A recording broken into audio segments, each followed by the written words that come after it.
வணக்கம். நான் உங்கள் KR செந்தில்வாசன் வெல்னஸ் கோச். இன்றைக்கி பார்க்கக்கூடிய தலைப்பு அப்ஸ் அண்ட் டவுன்ஸ், ஏற்ற இறக்கங்கள். என்ன ஏற்ற இறக்கங்கள்?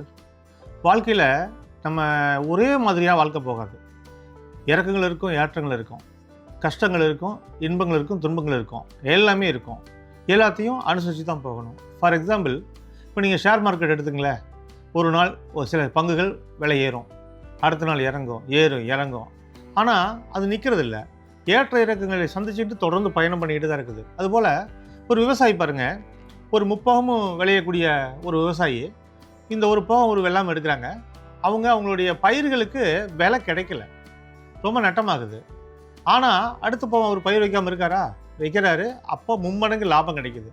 அப்போது நட்டமாகிறத லாபம் கிடைக்கும் போது சமநிலைப்படுத்திக்கிறாரு.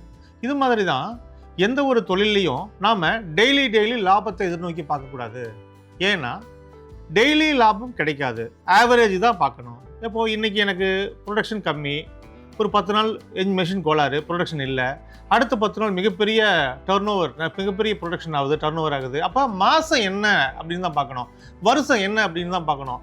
ஓவரால் இந்த பிஸ்னஸில் நம்ம சக்ஸஸ்ஃபுல்லாக இல்லையா அதான் பார்க்கணும். அப்போது ஏற்ற இறக்கங்கள்னு நம்ம தனித்தனியாக பிரித்து பகுத்தாரஞ்சோம்னா நமக்கு மைண்ட் செட்டு ஸ்ட்ராங்காக இருக்காது. அப்போ ஏற்ற இறக்கத்தை பார்க்கக்கூடாது. அப்ஸ் அண்ட் டவுன்ஸ் இல்லாத வாழ்க்கை இல்லை. சரி, இப்போது மைண்ட் செட்டு ஒரு நாள் நமக்கு ரொம்ப தொய்வாக இருக்குது.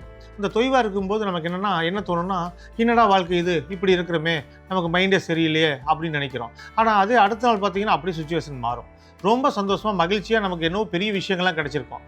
அப்போது மகிழ்ச்சி மிக அதிகமாக இருக்கும். ஆனால் நீங்கள் எப்படி இருக்கணும்னா, உங்கள் மைண்ட் செட் டல்லாக இருக்கும் பொழுதும் உற்சாகமாக இருக்கும் பொழுதும் ஒரே லிமிட்டாக இருக்க கற்றுக்கணும்.